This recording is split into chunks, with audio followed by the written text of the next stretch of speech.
It's me, yes, the one and only Paul Franz, welcoming you to Star for the Universe on call. And tonight we've got Doug. Say hi, Doug. Hi, Doug. And you got me. Russ is nowhere to be found, which is fine. You know, if he wants to hang out, he can hang out. And I'm not seeing. Okay, that's weird. Don't mind me. Currently, it says I'm offline, but I wasn't offline. I'm pretty sure I'm not offline. Let me just double check. Yeah, I'm streaming. So Twitch, yeah, it says I'm live. And oh no, manage your stream. Okay, right. Okay, there it goes. Okay, the app had an issue. Sorry, folks. Sorry for the delays. Getting things set up as I always do, and sometimes there's some minor issues with Twitch. Hopefully, no one stops by and I have to ban them, but invariably I do. Usually there's like one fool who comes and says hello, and then posts his crap, and then I go ban, goodbye. It's kind of At obvious least stuff. the bots notice you.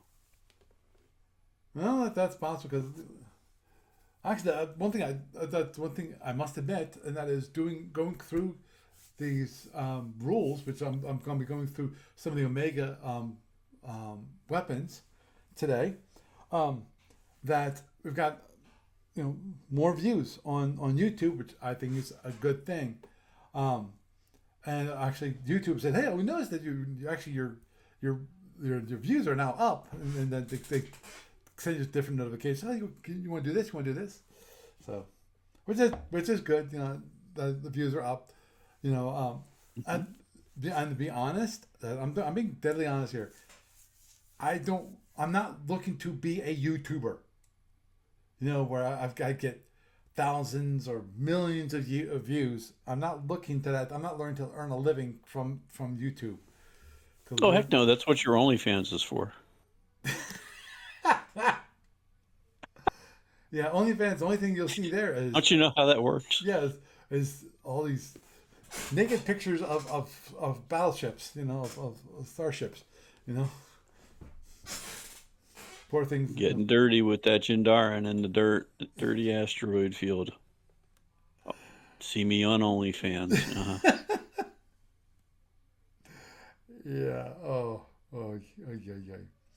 Okay. To get back actually to the podcast itself. Thank you very much. Um, we're going to start off actually where we kind of left off. Actually, is anything matter Canada? This is the Kaligar Empire. This is their weapon. Um, if you're watching on the video, you can actually see the combat channel. Combat table, which is pretty good. It's all the way out to range 6. Out of 6, it's 1 to 4 to hit. That's 4 to 6. Range 1 to 3, it's 1 to 5, and of course 0 is automatic, and there's no feedback for standard loaded um, uh, anti-magic cannons. Now I'm assuming because it says that, yeah, the double shot. You can actually double shot it, which is the weapon is armed with double sides, both matter and antimatter. Bum, bum, bum. This type is 4 points of energy and 2 types of any type, versus the normal loading for this weapon actually is that you have to allocate 3 points of energy. 2 points has to be warp. Only two of the three, which to me is always kind of interesting. I think the issue was that they felt like that it needed to actually require warp energy, like a photon torpedo, but 3 points of warp energy was just too much to have on the Caligar ship. So it's like, oh, let's tweak it a little bit. That's the feeling I got. That I don't know. I don't have any inside knowledge about the design of this weapon. I have not talked to Bruce Grawl about it at all. When it comes to Bruce Grawl, my most interaction for him, actually, I've had interaction with him for a long time. ever since I acquired Starfleet Warlord. I had some interactions. Last one was many, many years ago now. Currently, my only interaction for him is I'm watching him go on his vacations, to this place and that place. I'm glad he's enjoying his retirement. But anyway, so the single shots, they'll only do 6 points of damage, and they do 6 points of damage from 0 all the way out to range 32. Now, as you can see, range 32, 1 in 6 chance when you get all the way out there. And that's for 3 points of energy. So now a good point about the article on the antimatter cannons, the ACs, is that it only costs 1 point of energy to hold it, which is very good. Now, obviously, you don't pay it, then it gets discharged, all that kind of fun thing that happens at normally as it stands.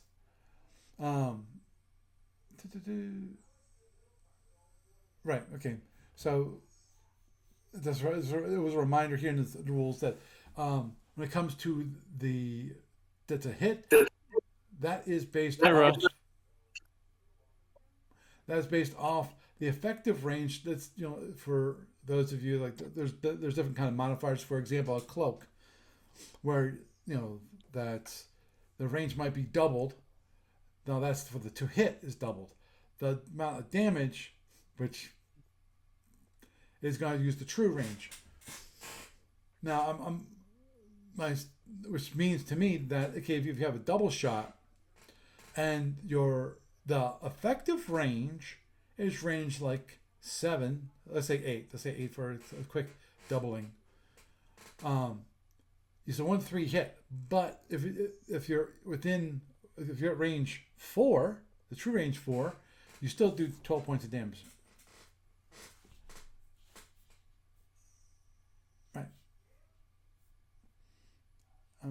Though it says maximum range, right. My assumption is that the range is based off for when it comes to overloads. I'm pretty sure it's on the true range and not the effective range.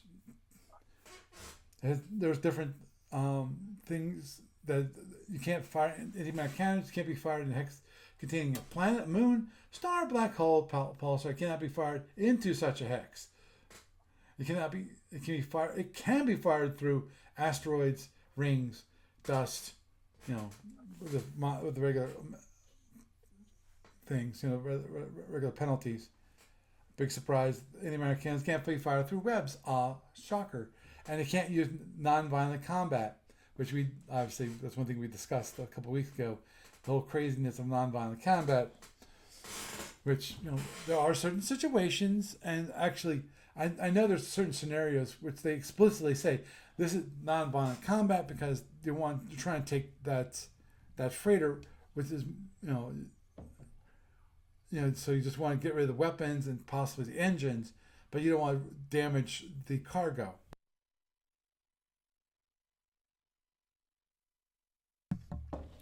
Which obviously Is non-violent combat really like severely limited though on which weapon systems can be used for it? Yeah. Actually, give me a sec here. I can go over to. Because you would think that pretty much anything that explodes would be like kind of hard to be really specific on systems. Mm-hmm. Agreed. Okay. Nope. Oh, okay, cool. Right here.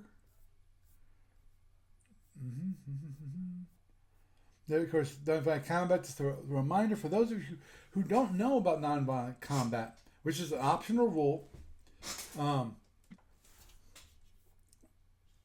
Now, if you use non-violent combat, let me look at this. I'm pretty sure it is for each weapon that you fire.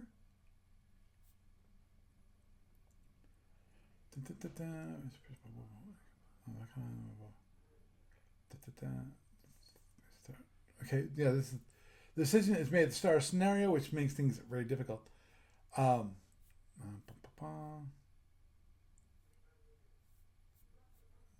Okay, I'm assuming. Yeah. Okay. So. Okay. So there's no chart for on what it doesn't reduce. Okay. Okay. The damage allocation chart is quite different with the NVC, which is okay. You roll one d6. You roll one, it's a weapons hit. You roll two, it's a powers hit. 3, 4, and 5, as in like there's 50% of all damage, it misses. And 6, the random hit. Right. But there is You have to use normal DAC. right, but there is restrictions on what weapons can be. We'll use that Right. system, Right. and it's under exclusivity, I think. Okay, all weapons of any ships using this rule, which, with the exceptions of seeking weapons, Hellbores, PVDs, Maulers, which do not use MVC, will resolve in the above charts. While contemporary students of Starship Combat may be puzzled by this, consider it would be illogical for an empire to adopt a doctrine that their weapons could not use or carry weapons their doctrine would not allow them to fire. Mines, including transport, do not use MVC. Ah, shocker. But basically, what it's saying is your plasma torpedoes don't care, Right. Just like and your nuclear missile, space missiles don't care either. right. They're drones. And Hellbores, PPDs. ESGs would probably fall under that too. Yeah, I would think so too. But kind of surprised that like the disruptors and the photon torpedoes don't have an exception to that. Yeah. Because they're things that you expect to go boom. Right. Agreed. You would think it would be limited to only phasers, which would be kind of silly to a certain degree. Logical. Mm-hmm. Like you could use your heavy weapons to break the shield down and then just use your phasers to pick apart the thing. So yeah, definitely would. That which would definitely change the way you actually fight. So you would never. You'd first, if that was the case, then you would have to hold back on some of your non-violent combat weapons. And you know what's really messed up about that is you could actually just Mitsia them and get basically the same kind of effect out of it if you Mitsia'd somebody. Mm-hmm. Though I think for the most part. Right, that's what I'm looking at for a moment, which is.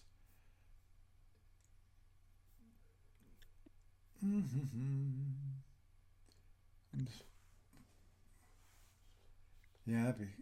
Jeez. Dun, dun, dun, dun, dun, dun. Yeah, well. Huh. Okay. Yeah, but definitely when it comes to, I'm looking at this and I'm thinking about it, which is from the looks of it, that when it comes to weapon systems, when it comes to control spaces and scanner and sensor, you're more likely to actually hit it.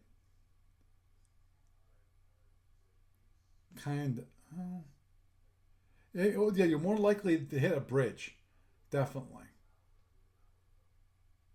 Yeah. Yeah, because you roll a 1 die, which is if you roll a 1, so it's a 1d6. Then if you roll 2d6, and if you roll a 2 or a 12, that's a bridge. Normally, it would require you to roll 2d1, 2d6s and roll a 2. Mm-hmm. So I think it's more likely or less likely. Actually, it might be less likely because of.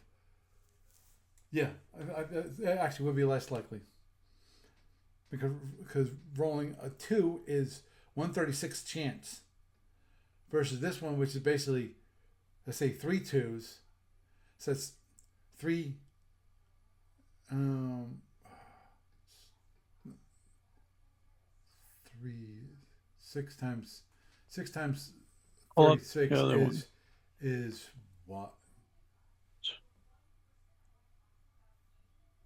It's, 3 times 36. okay, 6 times. 118. Okay, 118. So so you get 2 118ths for that. So it's or 3 118ths. It's very much less.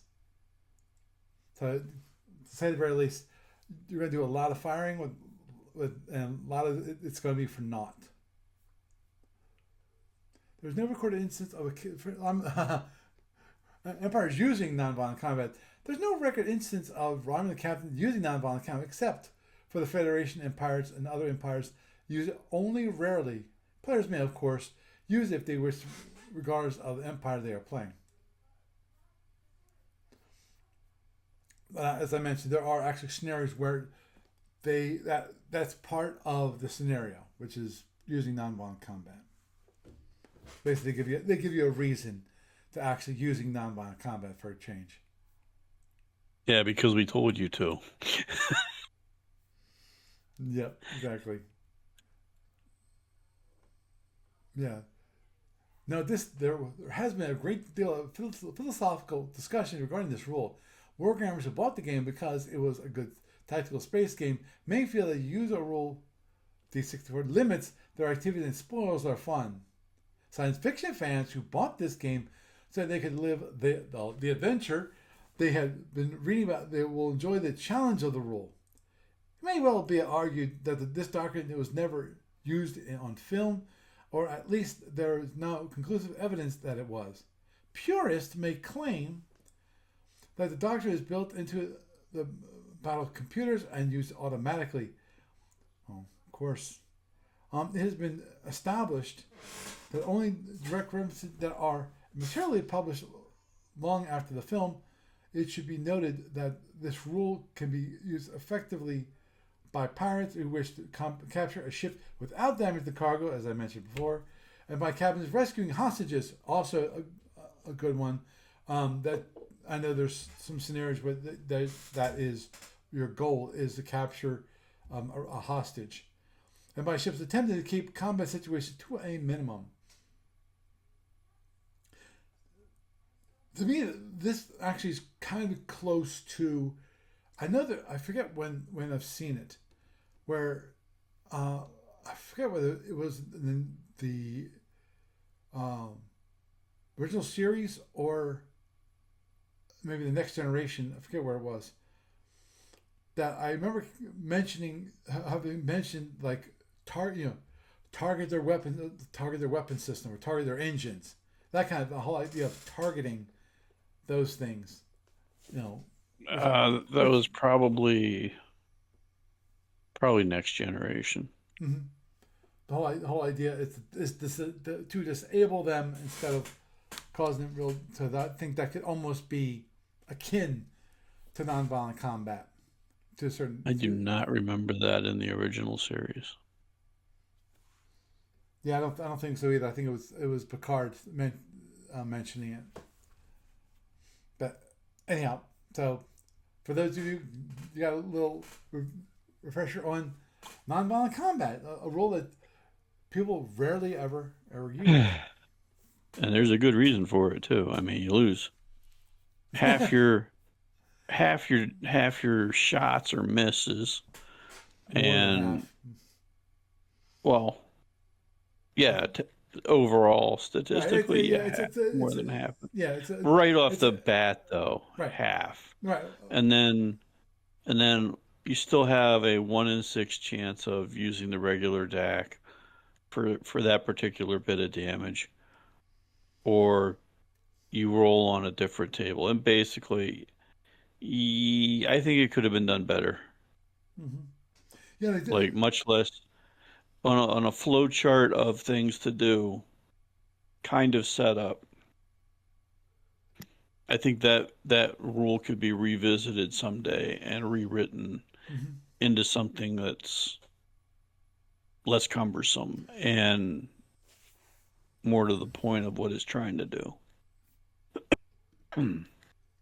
Yeah, So, it reminds me to just my opinion. But we digress ever so and slightly. as we have a nature of doing. Actually, I'm going to digress just Upon occasion. a little Oh, heck farther. yeah. Okay, where is it? Dun, dun, dun, dun, dun. There's damage allocation 3D. For those of you watching, yes, I'm going to the Federation Commander because in the Federation Commander you actually have damage allocation is done differently, as most of you don't. Now, you're allowed to do what's called directed targeting. A fine player can use, and this is the Federation Commander, for direct fire weapons only, a directed targeting system. He or she can order target enemy weapons, in which case any die roll calling for chart number 1, main power systems, or chart number 2 can be replaced at chart number 6. Similarly, a captain could order target power systems, in which case a die roll of 5 or 6 would require the use of chart number 1, not chart number 5 and 6. And as with non-directed damage, if you have damage points, still can resolve at the end of the selected damage allocation chart. Roll again for a new one, and hit skip. For directed targeting, the resulting skip damage point is lost. They're either being resolved. So it's kind of the whole thing. And here's the table. If you look at it, it's actually on the side. But with Federation Commander, they do it a little differently, in that you take 10 damage allocation of 10 damage points, and then you roll one die roll, and that one die roll, then you go through this damage chart here, and I'm just gonna there. I'm just gonna fix that so you actually might be able to see it. So it'll go down table 1, right warp, impulse, left warp, forward hull lab, transporter, battery, right hull. For those of you familiar with Federation Commander, you know these rules, and then they have alternates if that doesn't exist. Like if you right warp, you have no right warp, then you go to left warp, and that's on roll a 1. So that's kind of the same thing. That's called directed damage. You can target it. Directed targeting. That's available on Federation Commander, which is another way of, in my mind, doing kind of like non-violent combat to a certain degree. But in this case, you're targeting more of the weapon systems, or targeting more of the power systems. And if I recall correctly, you can do that during. Yeah, you can order it, so it's not for the whole scenario. It's only for that damage allocation. So makes things interesting, So don't mind me. There, back to Omega rules. So get back on track. Again, another color guy. The weapon / system, which is the antimatter cloud generators. Now, color guard mastery of antimatter technology. The antimatter cloud generator fires a packet of gaseous antimatter which disperses over a wide area. Unlike many weapons, the antimatter cloud generator is not targeted at a specific unit, which means basically it's an area effect weapon. Procedure basically is that cloud generator, you have an amount of energy, 0 to 4 points of energy. Energy can be added to the generator any time up to 4 points. And energy used for ACGs must be warp energy, drawn from either warp engines or warp reactors. And it can be reserve warp.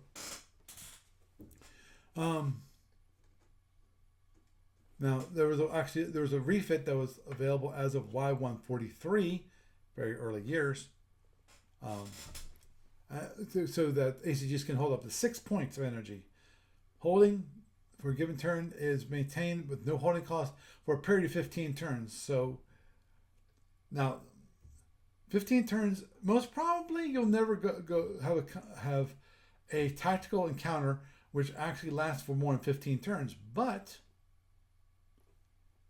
the thing is, this is not like 25 turns or 50 turns. So there's certain things that happen that, I think it's like phasers. If you don't use them after a certain point, they automatically, lose their charge after like, I forget how many, I think 50 turns or something like that. But this one's 15, and 15 actually is doable. You can actually have a game which can last 15 turns. Rare, but that can happen. And they're mentioned, of course, weapon status 0 through 3, and what that actually means. Okay, so 0, 1, there's no energy. Cannot hold any energy whatsoever in the starter scenario.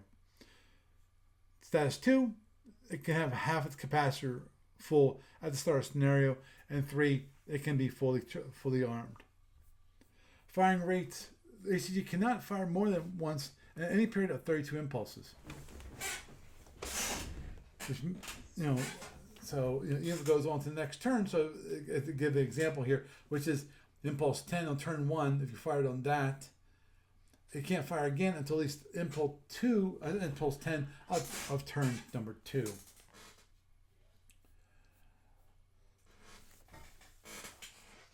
Now, the firing, you roll 2 dice, and the total of these is a to hit range on the targeted hex.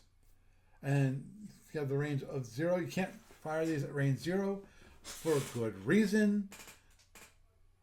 Because if you actually fire this thing at range 0, you'd actually be damaging yourself, which would be possibly a bad thing, but you can't do it anyway.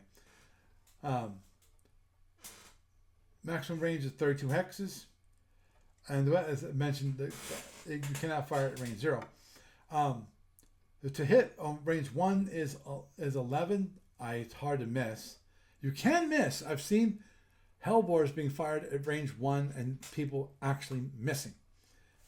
They're the same to hit, which is 2d6, 11 or less, but they rolled a 12. These things happen. Range 2 to 3 of 9, 4 to 6, 7. Then you have near misses and misses. Obviously, when it comes to misses, in some cases, you actually that's caused by EW. Okay, I'm more interested about. Okay, the effect of the cloud generator is generate the gaseous antimatter in the target hex. So the effect is 1 hex. Unshielded targets, drones, ships have no shields either because they have none, like Andromedans, or because their shields are not active. The cloud causes 2 points of damage for each point of energy. So if it's a 6 points of energy, that means that's 12 points of damage for those shields, for those units. On a ship, the PA panel, the damage is divided among the panels. Using the owning player, big surprise. And if it's shielded, then the same amount of damage can be divided up against the shields. Okay. Okay. So okay, to me that was a weird wording, because it's saying, that if it's unshielded, then the antimatter cloud does 2 points of damage for each point of energy. But then it says if it is shielded, the same amount of damage is caused, but can be divided up. That to me, that's poorly written. It should have said that that you do this amount of damage you do, and then if you're because if you're unshielded, then you take it all. And if you are shielded, then you can divide it up against the number of shields that you have. For example, this mentioned that if you have 5 down shields and 1 strong shield, the player can and probably will choose to take the damage on the strong shield. In an unlikely event, the ACG destroys all remaining shield boxes on the target ship and some damage point remains unallocated is resolved as internal damage from any direction for the purposes of like the phase directed damage when it comes to the direction that you take the damage, which of course is SFB and not Federation Commander. So it's possible that a phaser may be hit even if it's not facing a down shield.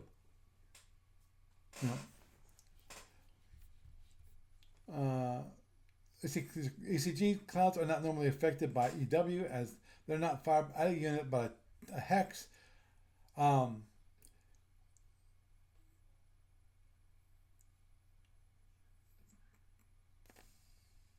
Right.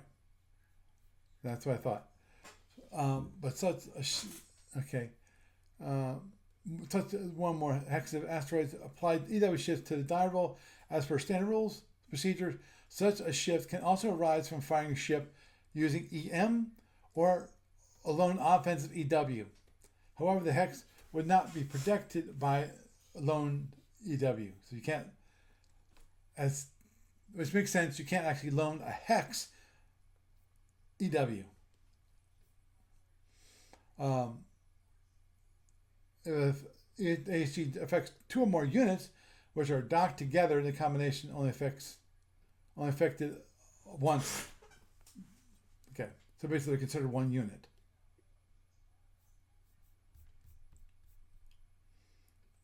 Okay, the one thing that I was curious about. Okay, misses or near miss indicate the cloud matter will still be generated, but in a hex other than the one being targeted. Okay. Near miss indicates roll 1 die and the antimatter cloud actually appears 1 hex away from the original targeted hex.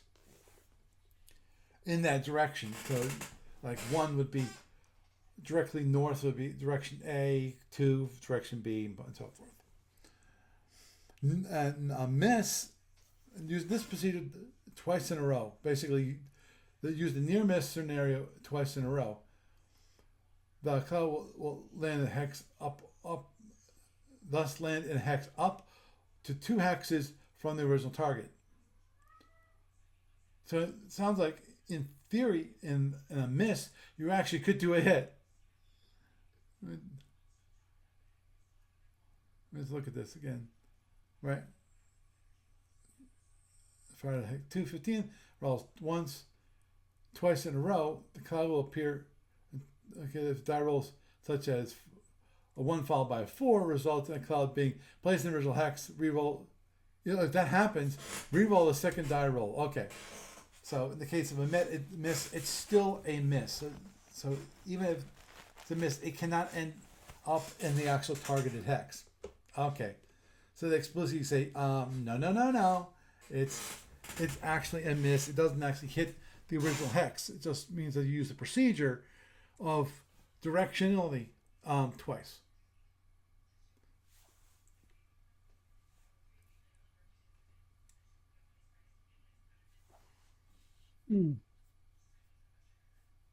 Okay, now there's an issue when it comes to, it can be disruptor. This happens when it comes to HCGs. This happens if the line of fire from the ship to the target does any of the following: pass it through a web hex greater than strength 0, pass it into a hex to which the firing ship does not have lock on, or exceed the maximum range, which can happen like if it's like 2 hexes distant or even 1 hex distant. And the cloud actually lasts only for the impulse in which it appears. So it's like boom, done. So it doesn't, it's not terrain per se, as in it doesn't actually live on after it's been fired. Then we have the Trobrand. Trobrand have an interesting weapon called implosion bolts. Implosion bolts, as you can see, can do quite a bit of damage. For those of you watching on the video, the combat table is pretty simple. It's 2d6. Range 1 to hit 11, 1 to 3, 10, 4 to 6, 9, 8, 7, 6, for the different range brackets. Range 0, it can do up to 20 points of damage. At range out to range 3 is 18, out to range 6, 16, out to range 9, 14. So it can do quite a bit of damage from the ship. Now, when it comes to energy, this requires three turns to arm. First turn of arming requires 1 point of energy. Second, 2 points of energy. More points must be added. And on the final turn, 3 points of energy allocated. At any time this procedure required energy is not available, the weapon must be discharged. So if you don't have enough to charge for the final turn, you don't have 3 points of energy, you only have 2 points of energy, then then the weapon gets discharged. So in other words, if you can't actually finish the arming of the weapon, you have to discharge the weapon. Don't waste energy. That's not possible. And as it mentions here that, of course, reserve power can be used to start the arming of the weapon. Holding it actually says if the arming is completed, the weapon has not been fired. Implosion bolt can be held for 1 point of energy. And big surprise, weapon status 3, that the bolt can be held. Maximum range is actually only a range of 27, not 32, which seems like a lot of the Omega weapons can fire out to 32 versus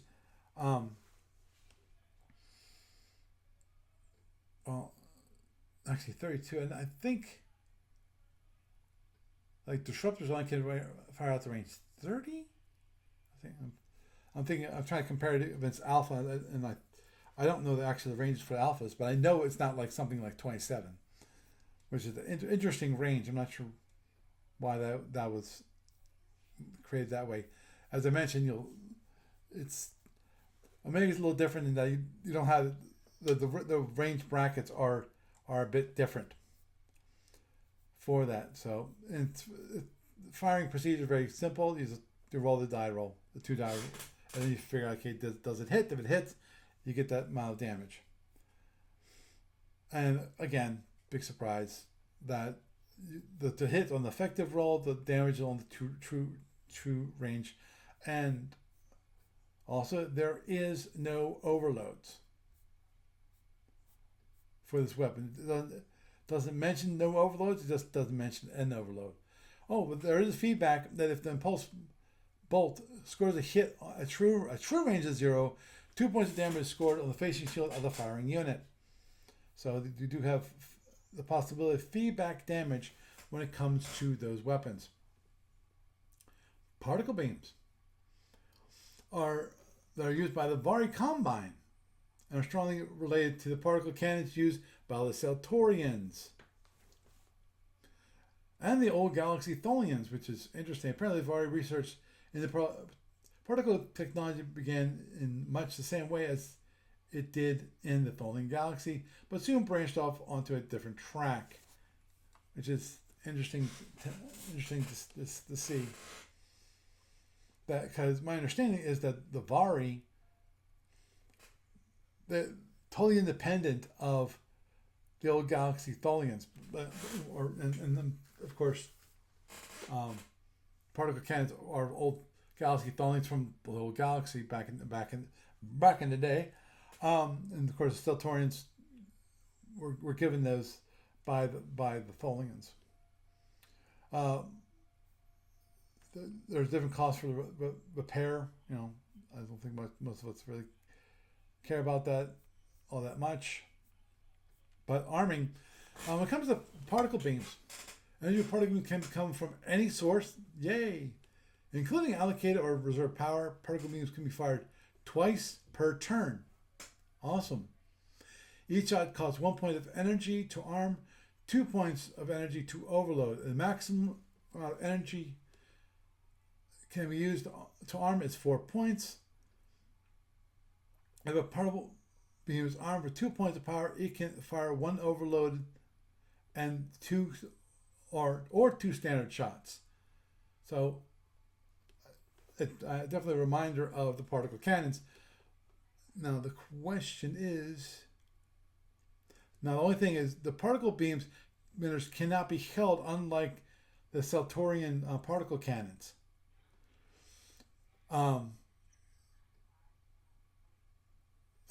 Big surprise, they can be armed. But, and the only one thing that I do not see, I'm looking.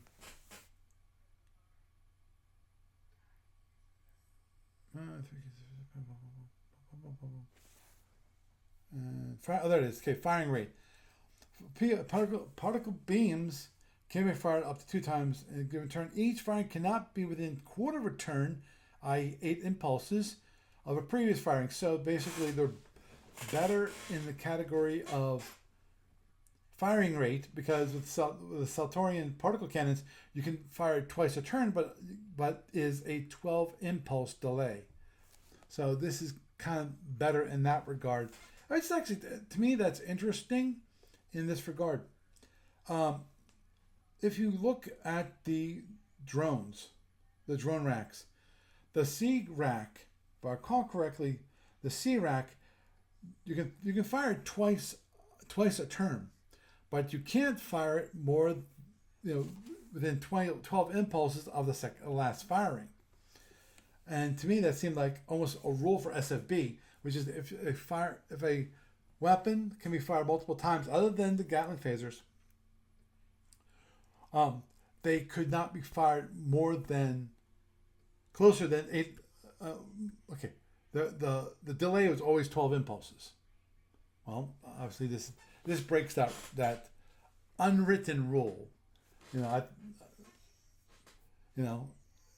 It seemed like a convention. Okay, let's put it that way. A better way of putting it, actually, it was a convention.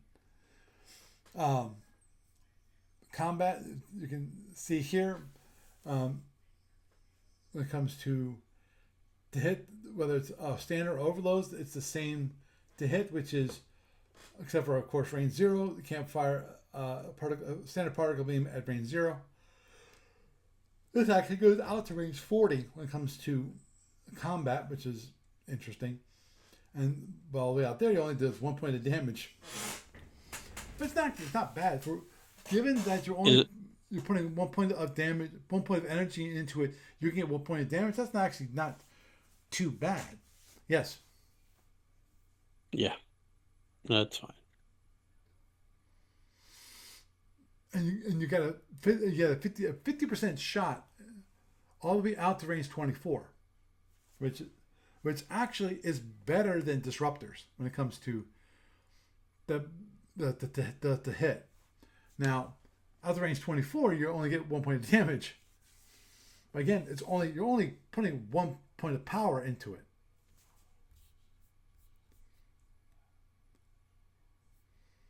Which is cool. Now, the weird part to me is that this is broken down a lot closer to a alpha, because it goes from 0, then 1 to 2, 3 to 4, 5 to 6, 7 to 8, 9 to 15, 16 to 24. That's normally the kind of ranges you see for an alpha weapon for the most part. Then it gets kind of quirky.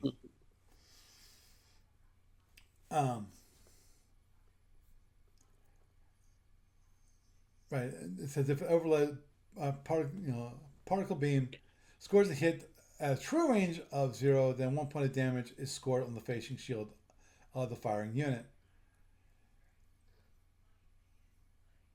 And particle beams can be overloaded at a cost of 2 points energy, as I mentioned before, and effectively damages the doubles damage, which is, say at least, particle beams don't do that much damage, because a standard particle beam at range 1 does 3 points of damage. So it's not exactly great. But if you use 2 points of power, it does up to 6. Woohoo! So, not exactly great when it comes to the amount of damage that it actually can do.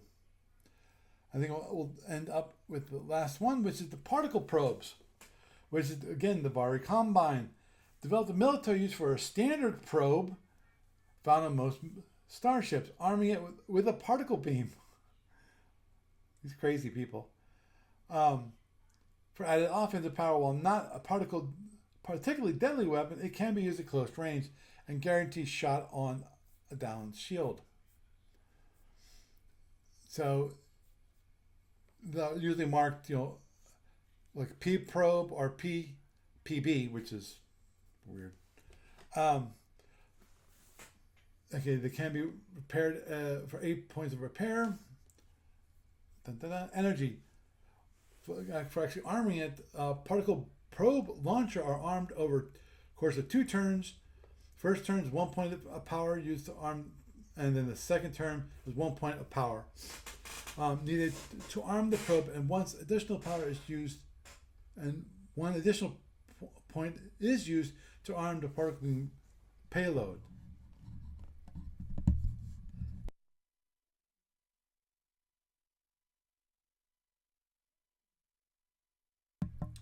Good. Whew.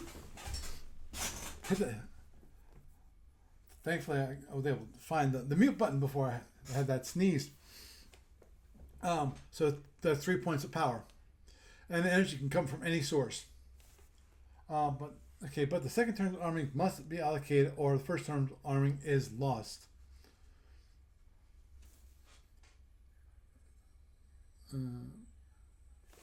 Right. So basically, it's 1 point of power on the first turn, second, and then 2 points of power for the second turn. The only issue is that these cannot be held. If the weapon is not launched during the turn, the particle beam is armed, and it must be discharged. A probe holding the beam is lost. A particle probe begins arming on 1 turn and can have discontinued during energy allocation. A second particle probe could be arming on a subsequent turn, but obviously cannot be completed. Its arming or fired until the following turn. Okay. And you can cancel the arming of the particle probe during energy allocation of it would have been on the second turn of arming. It does not need to be announced. So you don't have to say that I'm discharging the weapon. That's an important point. Obviously, a particle probe launchers can only fire once a period of every 2 turns. No unit can fire more than 1 particle probe in any given turn. Most Vari cruisers have 2 particle probe launchers and alternate their armings and firing cycles. Some Vari specialist ships are capable of firing more than 1 particle probe launcher in a given turn. These are noted in their ship descriptions. Unfortunately, just like any probe launcher, it only has 5 rounds. But in Y156, Vari developed a refit which increased the amount of ammunition up to 10. This costs 2 BPV per launcher. An extra probe ammunition can be purchased. However, unfortunately, those probes can only be the ones that extras can only be used for informational purposes, loaded informational purposes only. So you can't can't have a particle beam on them. So procedure is during direct fire phase, the probe is launched into the hex. A hex within 6 hexes, i.e. to a hex within 6 hexes, which is basically a normal probe launcher, wherein the particle beam fires at the target, and then you roll a single die roll, and the result indicates a hit. Then the listed amount of damage is scored when it comes to particle beams. Right. I just want to make sure.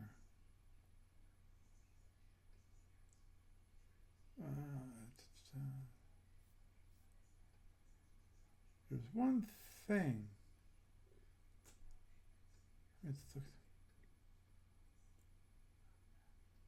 Okay.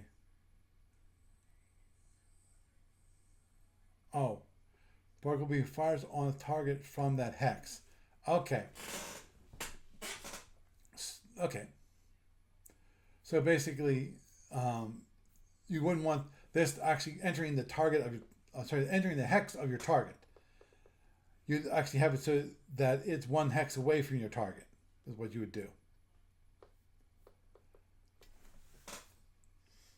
Because in that case, you have maximum amount of damage, which is 3 points of damage, and you've got a 1 to 5 to hit. So the mention of it, an automatic guaranteed shot on a down shield, in my mind is errant, because from my understanding, I can't just double check on.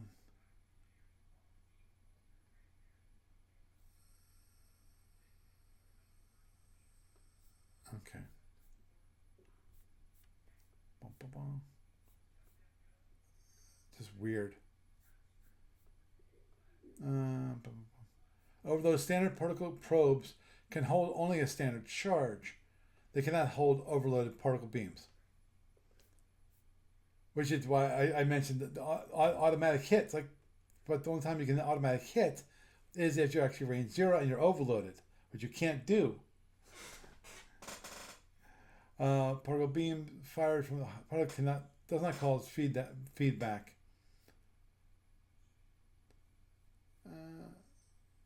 Okay, as the probe can be launched in any hex within 6 hexes, basically it's a 360-degree firing arc, and allows launching player great control over which shield can be hit. True, because you don't have to actually fire it at. You're firing at a hex, which fires it at the ship.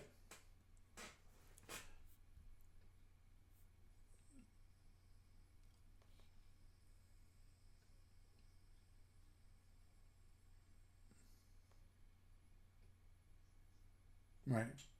It's mentioned here that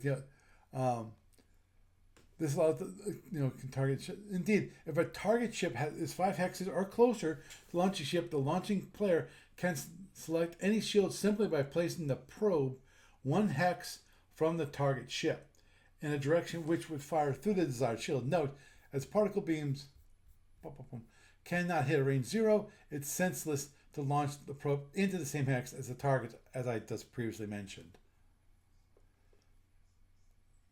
Actually, a particle probe can be used to gather information instead of causing damage.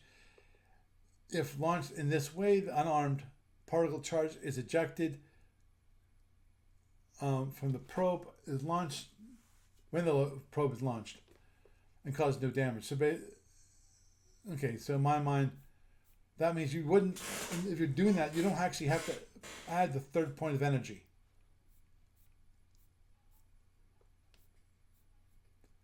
And particle beams on particle probes can use non-violent combat, for those of you who are interested about weapons that can use NVC.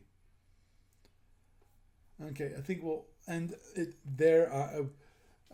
Actually, I might go on to the fireballs, which are interesting with the L'Oreal, which are supposed to be the fairies of the Omega Octant.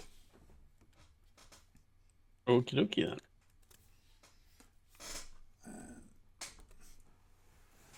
So I didn't ask how big the hex was. I said I fire fireball. Oh. Goofy. You're welcome. You're welcome. But so there's quite a few of the variety of the different weapons that are available in Omega, and this is just the beginning of the Omega weapons. There's different ways of charging. The moment you haven't hit anything that is that completely, crazy. The only one that I think, the only thing that I think of her is the most interesting is the ACGs, the antimatter cloud generators, where it does it on an actual hex instead of, so it's an area effect weapon, which could be really cool, really nice to do if you are in a fleet situation. Because imagine, the thing is, can you imagine? Let's say an Alpha